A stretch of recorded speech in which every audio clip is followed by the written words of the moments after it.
Olá para quem está assistindo esse vídeo, eu sou uma viajante oculta e vou falar um pouquinho hoje sobre minha percepção do Afeganistão, país que visitei em 2012.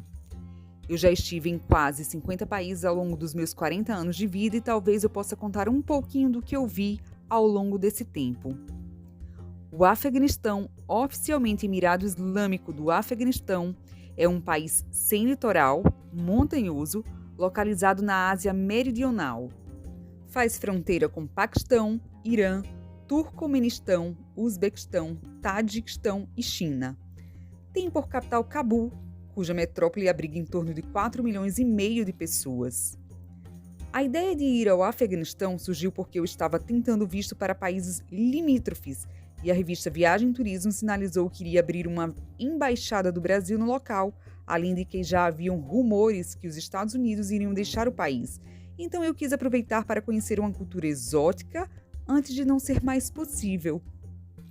Eu lia muito sobre a jornalista Ana Paula Padrão, porque ela já tinha visitado 7 vezes o país e o adorava, além de que tem sim pontos turísticos a serem visitados, como é o caso de Bamiyan, a 240 quilômetros de Cabul, onde ficavam as estátuas de Buda, destruídas pelo Talibã. Uma vez visitei a FENAC de Brasília e vi um guia turístico sobre o país. Eu sinceramente achei fantástico porque só é mostrado o lado ruim na TV, mas muitos nativos querem sim mostrar suas belezas. No passado, o Afeganistão era um país moderno. As atrocidades vieram acontecer com a ascensão de líderes ultraconservadores e as disputas entre Rússia e Estados Unidos, em especial durante a Guerra Fria, que acabaram envolvendo o país dando sequência a grupos extremistas como os Mujahedins, que lutavam contra a União Soviética e o Talibã, opostos uns dos outros. Depois vou tentar fazer um vídeo falando sobre esses dois grupos e a influência que os Estados Unidos exerceram na formação de Osama Bin Laden. No passado, nem burca nem hijab, por exemplo, eram usados pelas mulheres. Em verdade, até mesmo elas usavam saias e era um país que, através do rei Amanullah e sua esposa Soraya, promoviam a liberdade das mulheres. Eu confesso que dei sorte, pois as mulheres que lidei no Afeganistão me pareceram, embora com vestimentas muito conservadoras, muito inteligentes, abertas e conversavam com os homens naturalmente. As jovens estudantes maquiadas também me pareceram muito à vontade em seu país. É claro que peguei uma pequena amostra, até porque se for viajar para o interior, vê-se mulheres muito assustadas, com aspectos muito precários, muitas vezes certamente dominadas pelos homens, por eles alegarem sempre que elas devem estar de acordo com a lei islâmica. Lá eles têm a polícia religiosa. Nos países muçulmanos é usada a lei da Sharia. Outro grande influenciador da minha visita ao Afeganistão foi o escritor Khaled Hossein, afegão residente nos Estados Unidos, cuja leitura envolvente me fez perceber que também há riquezas no país. Recomendo o livro Caçador de Pipas, que, por sinal, visitei boa parte dos locais ali mencionados. Eu, que já tenho o Alcorão em português, já lia muitos livros sobre cristãos árabes islâmicos, muçulmanos e a história de Maomé, entre outros ligados à cultura islâmica, e me vi instigada a conhecer uma cultura bastante diferente. O contato foi feito todo com a Embaixada do Afeganistão nos Estados Unidos e organizações americanas com sede em Cabul. Mas atenção! Não visite o país sem recomendação de pessoas de confiança, como as recomendações das embaixadas ou das organizações humanitárias. Eu tirei meu visto na Embaixada da República Tcheca. Não foi tão difícil, mas o mais delicado é levantar os recursos para pagar guias recomendados por organizações americanas, por exemplo, ou jornalistas que estiveram no país. Eles custam muito caro, mas oferecem mais segurança. Eu tive total apoio dos guias Najibullah e Wassim, que até hoje mantém contato comigo. Em verdade, eu tenho notícias até mesmo do motorista do carro que nos levava diariamente aos pontos turísticos. Confesso que um país que me senti muito bem recebida foi a Colômbia. O Afeganistão não chega a ser uma Colômbia, mas não chega a ter a fama do mau humor dos parisienses, o que não concordo nem um pouco com esse título. Eles são pessoas muito simples, por vezes assustados. Claro que não a nova geração. Muitos chegam até ser rudimentares. Se bobear um pouco, eles dão uma despertos em termos financeiros, infelizmente. Tem que ter atenção com esse ponto também. Você percebe que não consegue muita intimidade com eles, que não são de muitos sorrisos, mas são sim gentis. Recordo-me de um afegão que me ajudou com as minhas bagagens no aeroporto. Falando em aeroporto, me choquei no desembarque. Primeiro que Cabu é rodeada de montanhas, então quando a aeronave está se aproximando, parece que você vai entrar num funil. Segundo, foi a quantidade de aeronaves de ajuda humanitária. As principais ajudas humanitárias são ONU e Visão Mundial, e muitas aeronaves de países árabes, Japão e Estados Unidos. Essa sou eu, na frente do aeroporto de Cabu, que por sinal tem um outdoor dando as boas-vindas aos visitantes. Não acreditei quando vi as fortes imagens dos afegãos tentando fugir do país. Em 2 dias a mais que passei em Cabu, devido a uma sequência de cancelamento de voos por causa da neve, eu vi cenas de desespero de pessoas querendo embarcar, mas nada como agosto de 2021. Para chegar ao estacionamento é tão confuso e uma distância tão grande que você passa por aproximadamente 3 vistorias, sendo que à época era tudo muito precário. É um aeroporto muito confuso. É proibido tirar fotos com militares ou conversar com eles, mas confesso que não me contive e pedi para um deles tirar essa foto que mostrei há pouco. Eles costumam estar com uma Kalashnikov ou AK-47, criada pelo russo Mikhail Kalashnikov. Lembro-me que vi um outdoor no país clamando para que crianças não usassem esse tipo de arma.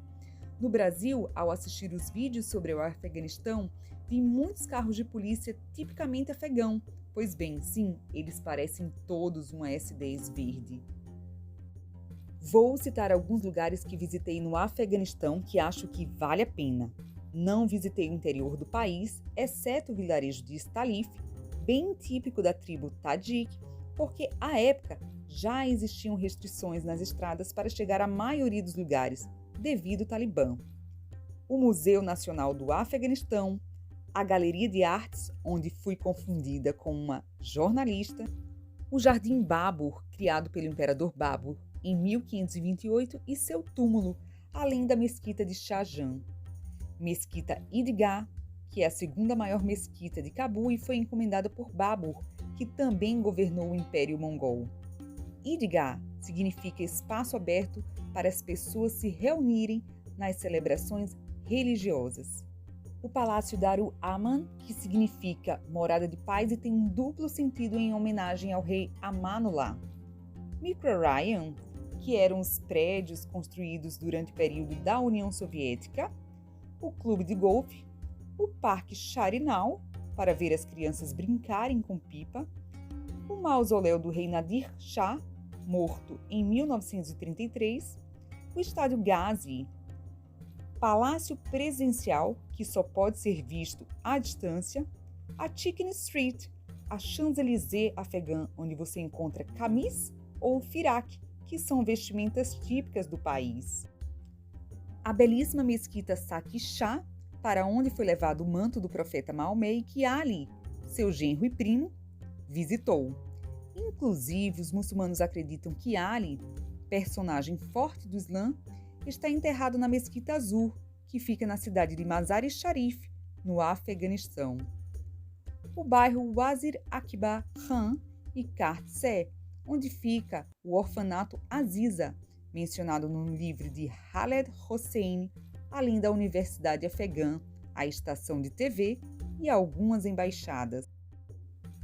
O mercado Titanic, o Paraguai deles, onde eles vendem todo tipo de bugigangas. Os mercados de especiarias, tipicamente muçulmanos, o Hotel Serena e o Hotel Intercontinental. O Cabu Paris Wedding, enorme e imponente salão de festas para casamento. A livraria que se passa a história do famoso livro O Livreiro de Cabu, onde conheci o filho do livreiro, Iraj Rais, e eles simplesmente tinham um exemplar do livro em português. O orfanato Aziza e Stalif, a 29 quilômetros de Cabu, famosa por suas belíssimas cerâmicas. Eu fiquei por 2 dias após meu voo ser cancelado no Hotel Parkstar. Fiquei impressionada como as camas tinham um mau cheiro de suor horrível. Aliás, os homens afegãos, principalmente aqueles que usam cobertores em suas vestimentas, costumam ter um odor muito forte. Meus guias usavam roupas bem ocidentais, o que tenho visto que está proibido após a nova ascensão do Talibã. As mulheres usam muito o hijab e percebi que as mulheres mais simples é que usam a burca. As mais instruídas permanecem no hijab, embora existam também aquelas que usam o niqab em menor proporção e as roupas típicas como a firak. Eu particularmente usava meu lenço como hijab ou uma shaila, outra vestimenta típica. Em breve faço um vídeo mostrando as diferenças entre as roupas muçulmanas mais usadas em cada país. O importante, na verdade, é cobrir a cabeça em sinal de respeito a Alá. Alá é Deus, porém houve uma divisão entre Ismael e Isaque, pai de Israel, ou Jacó, sendo que nós somos a descendência de Isaque e eles de Ismael, filho de Agar com Abraão. Também depois a gente faz um vídeo contando um pouquinho dessas diferenças, bem como a diferença islâmica entre xiita e sunita. O Afeganistão tem sua maioria islâmica sunita, enquanto o Irã, do lado, é xiita. A diferença está na sucessão de Maomé, mas depois a gente vai falar um pouquinho sobre isso.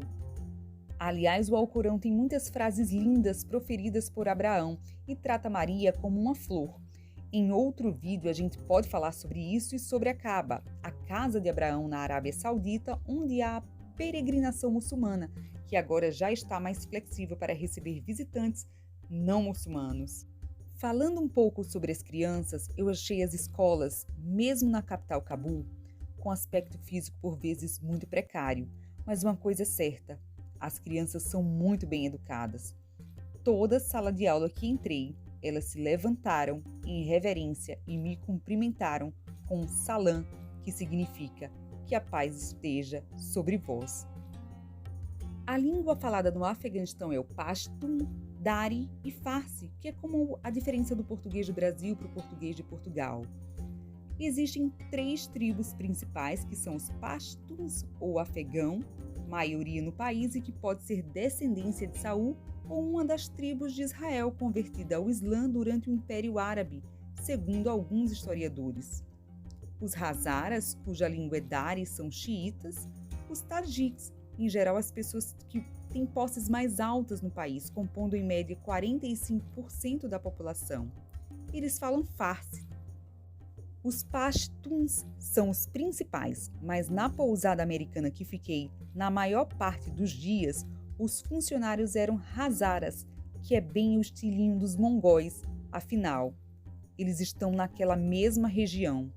Fiquei impressionada como as bochechas das mulheres são rosadas, sem nenhum blush. A moeda afegã se chama Afegani e já era desvalorizada à época. Imaginem agora com o que aconteceu depois da saída americana. Eu troquei reais por dólar e ao chegar lá, na verdade, uma ou outra pode ser aceita. A companhia telefônica principal era a Roshan, mas eu não consegui utilizá-la para fazer chamadas para o Brasil. Hoje temos WhatsApp, mas à época eu usava SMS ou ligação normal mesmo. As comidas típicas são o naan, que é basicamente um pão, e palau, de influência indiana, que é basicamente arroz com passas e cordeiro.